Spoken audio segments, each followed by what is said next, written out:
and welcome to the Embodied Psyche. My name is Hannah Bernstein, and I'm thrilled to be here today with Sara Zolden. Sara is a love coach and the creator of the program Love at Any Size. Sara, welcome to the show. Thank you so much for having me. I'm excited. I'm excited too. Why don't we just get started by talking a little bit about how you came to do this work? How did you find yourself waking up to the necessity of this work in the world? Who would have thought? I actually, growing up, really was always the fat kid. I was always the chubby kid. I was the last kid ever chosen for any sports game at school. I hated the idea of exercise. My favorite sport was sitting on the couch with a really good book. And when I was moving from Toronto, where I'm from, to California, I felt like probably would be a good idea to incorporate some sort of movement into my life. And that transition felt like a good time. I had read an article about CrossFit and something about it intrigued me, the weightlifting idea, because like I said, I hated cardio. I hated exercise, and I associated exercise with all things cardio. And so when I tried CrossFit, totally fell in love with it. Like any other CrossFitter, all I did was talk about CrossFit. And I realized that we didn't prioritize fitness from a wholeness, from a wellness perspective. It was all about the intention to lose weight. And so as I got more involved in my fitness journey, and I was realizing how incredibly strong and confident and empowered it made me feel outside of aesthetics, I decided I wanted to share that with people. So I actually became a CrossFit coach, started training women, and through that process, noticed two things. Number one, that I could not find a diet where I could sustainably keep the weight loss off. And so I felt really uncomfortable offering something to my clients with any sort of guarantee, because if I couldn't do it, how could I, expect that of them?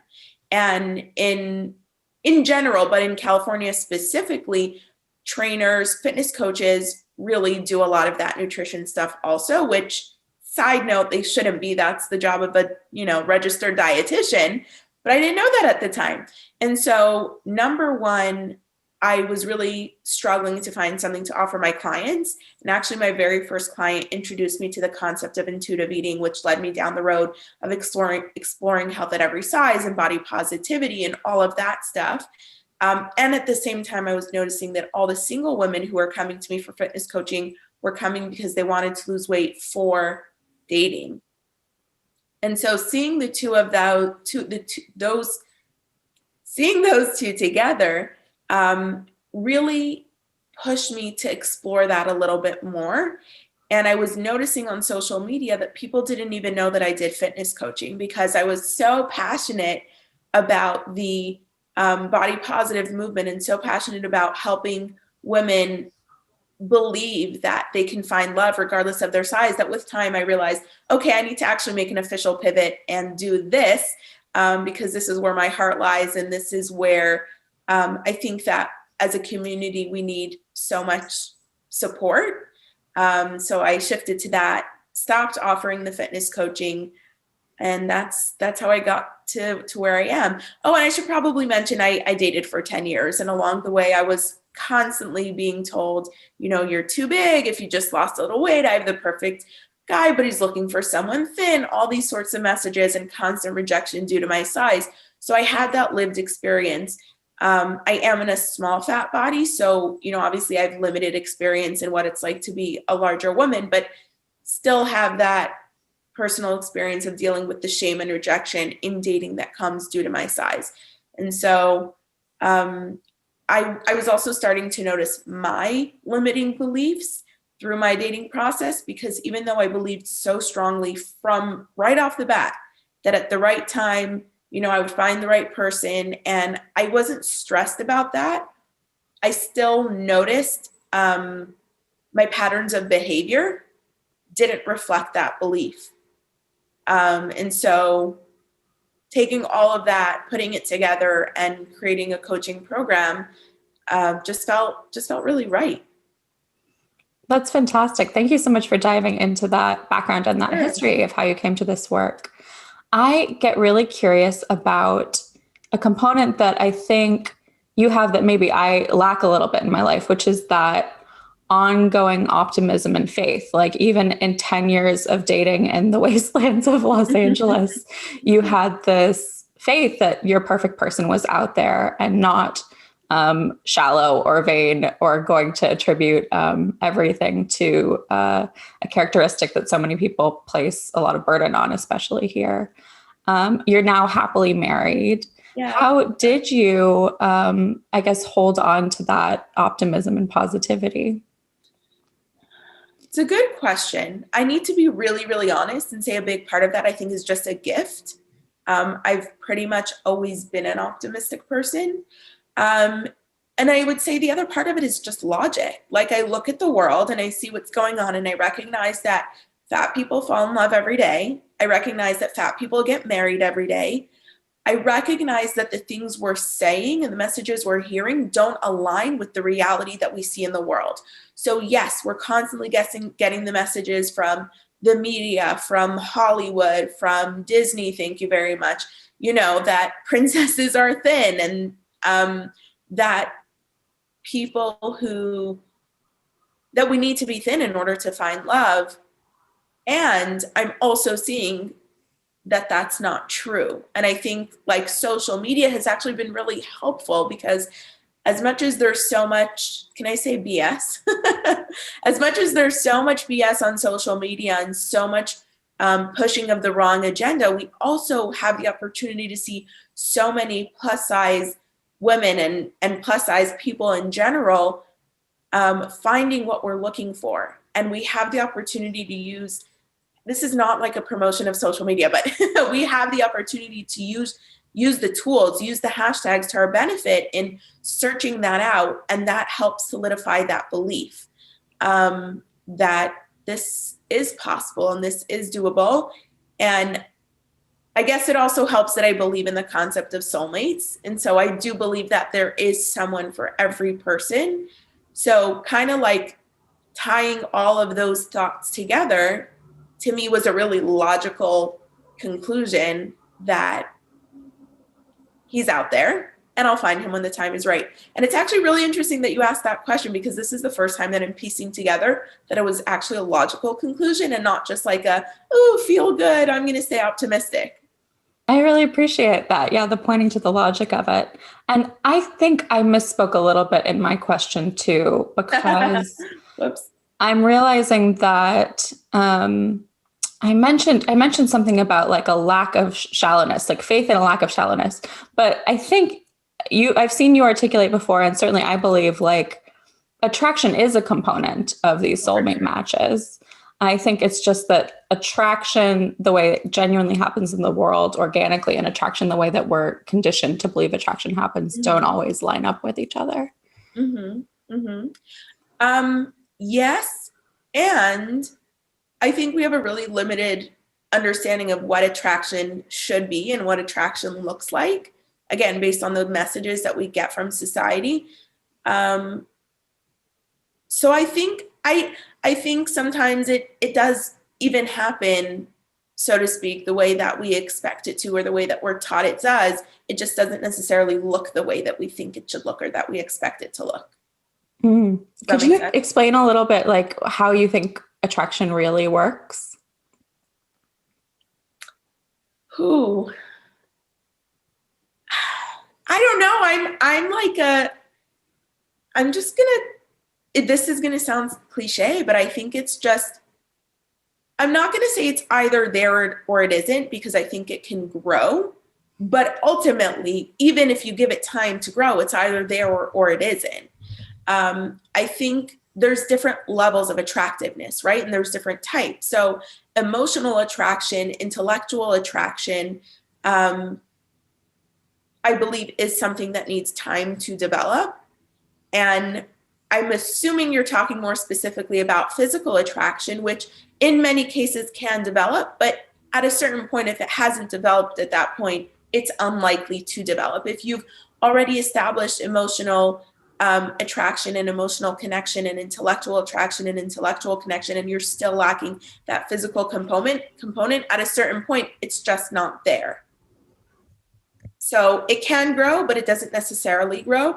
And I think that for many people, it does exist right off the bat. And yeah, I think we have this misconception that, you know, we need to look at a person and put aside the attraction piece. Like, I think the word you use, shallow, is a good one, because in trying to fight this, you know, beauty ideal, and in trying to fight this is what attraction looks like, we sometimes get to the point where we feel like, that must be shallow if that's something that they're looking for, something that they're into. And I actually think it's not. I think it's such an important component in a relationship, and it's important that physical attraction be there.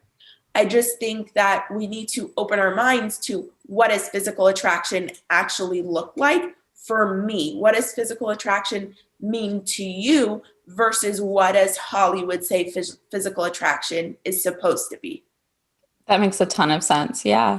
I feel like I've been contemplating this question in my own way a little bit for the past few years, maybe my whole life, honestly. And I think when I broke down attraction and started paying attention to it just as like the desire to move towards someone or something, like literally like magnets are attracted to one another. Yeah.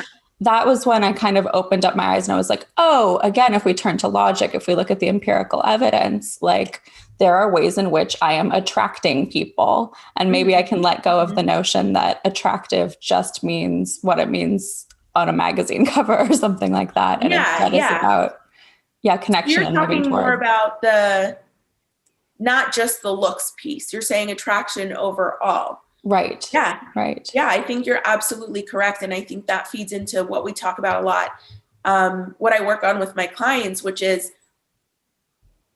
what are you attracting when you're looking for a relationship? And is it intentional or not? Right? Because a lot of women know here in their heads what they're looking for. And yet, because of their limiting beliefs, they're actually attracting the wrong kind of person through their actions. Let's talk about your client work a little bit. I'm very curious about getting into this. What are some of the shifts or patterns you've noticed where women change as they're working through their dating process with you? Yeah. So having that mindset shift to get to a point where you believe that this is possible, even though the messages that I've heard tell me otherwise. So like when I talk to my clients about their goals, I would like to tell everyone that in the 3 months we're working together, they'll walk away with a boyfriend or a girlfriend or, you know, whatever they're looking for, but that's not realistic. And that's a surefire way for me to, you know, get a whole bunch of refund requests. No, that's really not something I can offer. But what I can say is, let's have you walk away where, number one, you have the belief that you can find this person. Number two, you have the tools that you need to attract the right kind of person, as opposed to unintentionally attracting the wrong kind of person, so that you can, so that you can find love with the kind of person that you are looking for, with the quality of person that you deserve. And what are some of the habits that you notice getting in people's way that attract, say, the wrong kind of person? A big one is, so it starts with in the head, right? It starts with the belief that no one is the kind of person I'm looking for is not going to be attracted to me. And so unintentionally, I'm giving off that vibe. And I'll give you a story as an example. One of my clients shared with me that when she was I don't remember if I've ever shared this with you, but if I did, you'll hear it again. When she was in college, she remembers going to the bars with her girlfriends. And let's say they were a group of 4 girls going to the bar. And she said, my other friends were thinner than I was, and they were being hit on all the time. And the guys at the bar would come in and talk to them. And I was just like, no one ever noticed me. No one ever paid attention to me. And so it said, okay, let's talk about that for a second. When you guys got to the bar, what happened? And she said, well, they're all super confident and they felt comfortable with themselves and they were comfortable in their bodies. And so they kind of like had this flirtatious behavior. And when guys would come over or when guys would notice them, they would, give off that signal of like, hey, yeah, we're interested. Let's chat. And I would just like, stand awkwardly at the side because obviously no one was interested in me. And the specific thing that she was struggling with was she said, like, why do I keep, not only do I not get the man that I'm interested in, but I'm also getting all of the people that I'm not. And so I said, okay, think about it. You have your scenario where you're 4 girls going to a bar, 3 of you are confident and comfortable. And we don't even know that they were comfortable in their bodies, but that's what they put off, right? And they're flirtatious and they're chatting with the guys and you're standing awkwardly to the side. Now let's assume there's that same group of males, right? And 3 of them are super confident and they see the girls and they go over and they start chatting. And there's that one guy who's a little more awkward. He's a little more uncomfortable in a social setting. Maybe he's a bit more of a gamer and he's like uncomfortable in that scenario. So he's awkwardly standing off the side and he catches your eye and he's like, oh my God, she gets me. She's also awkward. She's also uncomfortable. Shuffles over to talk to her because clearly like she gets me. And this is not the kind of person that she's looking for, but that's who she's attracting because of her behavior, right?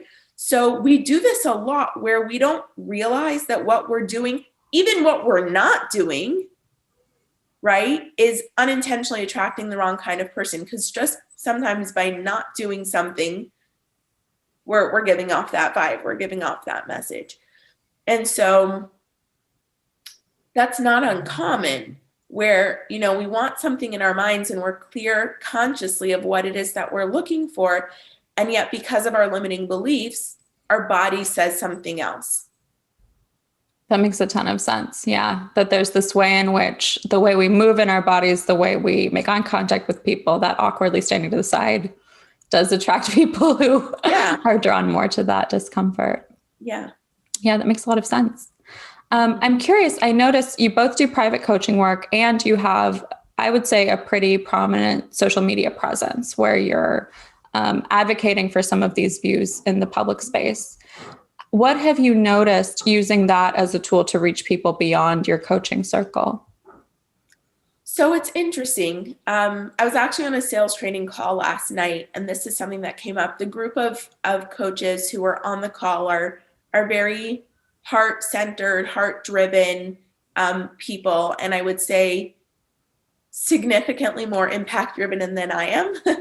I am a money-driven person by nature, but for me personally, I need to get to that money through impact. So I would say I'm a balance of money and impact driven. And it was interesting to see these people who were completely impact driven and felt really uncomfortable with the marketing and really uncomfortable with the sales. And why should I make money doing something that I love? And why should I make money helping people? And we talked about how it's really just an exchange of energy, right? So someone needs something that I have to offer. And at the end of the day, I need something that they have to offer. We're just exchanging that energy. One is in the form of coaching, one is in the form of money. And then when we were talking about social media specifically, it kind of hit me personally that I use social media as a means of marketing. I use social media as a means of letting people know, hey, this is what I do. Hey, I'm good at doing it. You want to work with me, but you want to work with me because I can help you. You're looking for love in something that you're doing right now isn't working. And so I can help you tweak that so that you do get the results that you're looking for, right? And I will often turn away clients if I don't feel like I'm a good fit, or if I feel like they need a different kind of coaching that I can't do, I will refer them to someone specific. But to answer your question, something that hit me in that moment last night was, in order to do the kind of work that I do on social media, essentially means giving a lot away for free, right? And so if we look at it from a marketing and sales perspective, it's all about, oh yeah, give them enough free information in order to develop that like, know, and trust factor, and then they'll come to you.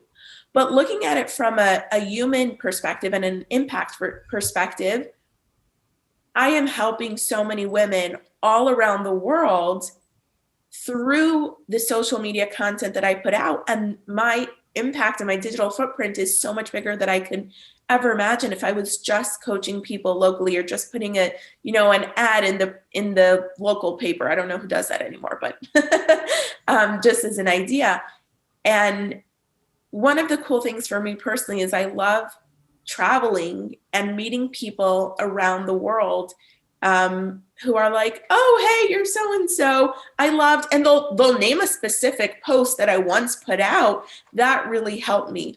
And it feels good because it's nice to know that the hard work and the time and the energy and the effort that I put in is actually helping people.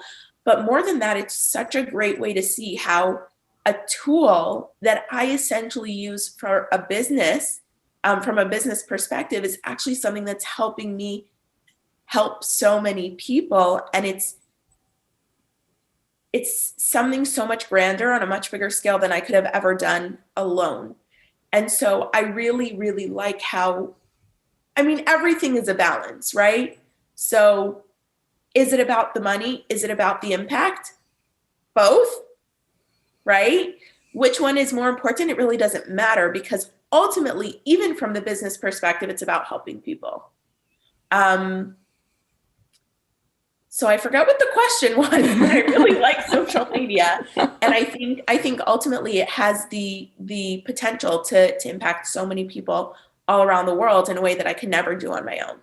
That's fantastic. Yeah. And I think yours is one of many voices, as you alluded to when you talked about health at every size and body positivity. What were some resources that have been helpful to you as you've been learning and educating in that kind of movement? Specifically on social media or in general? Either is great. So I'm a big reader. I love reading. So I have gone through many, many books on the topic, starting with Health at Every Size and Body Respect. It's cool. See, one of the things about social media is that it's super cool. Like, you don't just get to read the book and then close your book and move on. You get to look up that author on social media and see all of the additional amazing content that they're putting out. I don't know why we're like having a social media conversation. This is not about promoting social media, but it's really cool how we can then connect with the authors and learn more. So for me, the two biggest things I would say have been books and social media influencers in this space. So Health at Every Size advocates, body positive activists, people doing fitness work, people doing intuitive eating work, people doing just, respect work. I don't think that's a term, but now it is. I think,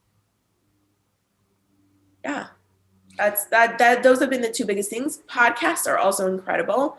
I'm much more of a visual learner, so I struggle a little bit with the audio stuff. But again, a lot of the authors of these amazing books, a lot of the influencers that we see on social media also have great podcasts. That's fantastic. Yeah, I guess the only reason I am harping on the social media half a little bit is I like, especially because viewers come to this through YouTube, some of them tend to be a little bit more into like self-education. So if there are resources for them to continue this learning, great. But another great outcome would be, theoretically working with you. I understand you have a special kind of promotion coming up, I believe, in February. Is that true? Yeah, I'm really excited about it, actually. Knee deep in this work. But I am launching a 5-day mindset makeover to find love at any size, starting on February 1st. So we're going to go through the 5 keys to creating that mindset shift. So, like any good challenge, my goal from a business perspective at the end is to offer people my 3-month small group coaching program, which comes after.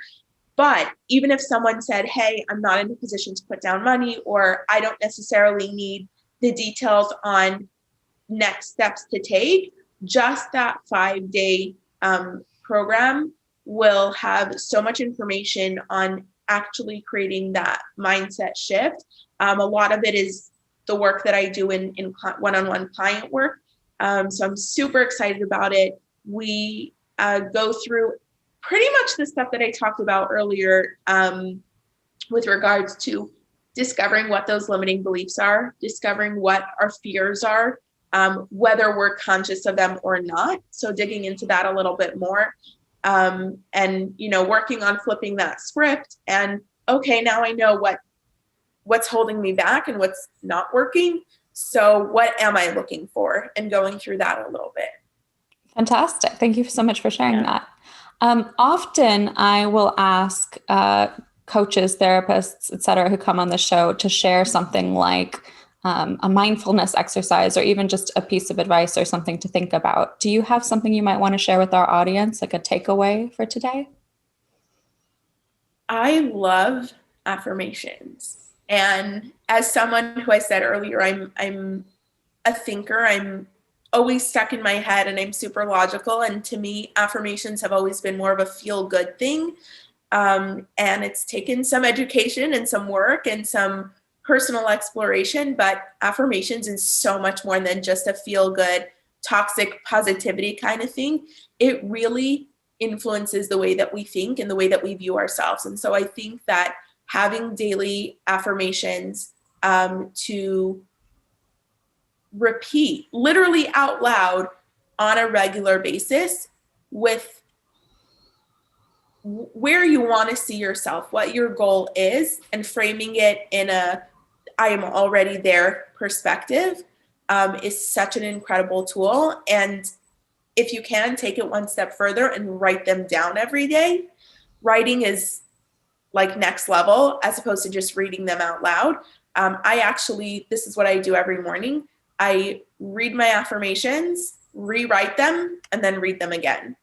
And I find it so helpful. And I think that that's such a great tool for people to implement. Start with 1, start with 3. I personally do 10. It's worth the time and it's pretty cool. And if you don't believe in it, whatever, try it anyway. Can't hurt, right? The worst thing that can happen after 2 weeks is you'll be like, this is really not helping, but I doubt you're going to get there. So, yeah. Thank you. For people who are brand new to affirmation work, what kinds of things do you recommend they begin with?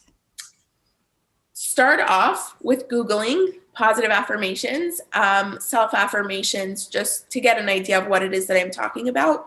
But as an example, if something that I was struggling with is feeling, this is true. I'll give you a real example. Something that I struggle with is viewing myself as a sexy, sensual person because I know it and I'll look in the mirror and I believe it. The struggle for me comes into, okay, but maybe I'm delusional, right? Because we live in a society that doesn't believe that my body is all that. And given that I am in a relationship, that's something that is important to me. It's not everything, but it's still a really important component of our relationship. And so I'll have on my full length mirror right at the top, this is what a sexy woman looks like, or this is what a beautiful woman looks like, or something like that. Yeah. Great. I love that. Thank you so much for sharing that with all of us. Thank you for this interview, for sharing a little bit of your journey and your client work with us. I really appreciate you taking the time. Thanks for having me. You're so welcome. All right.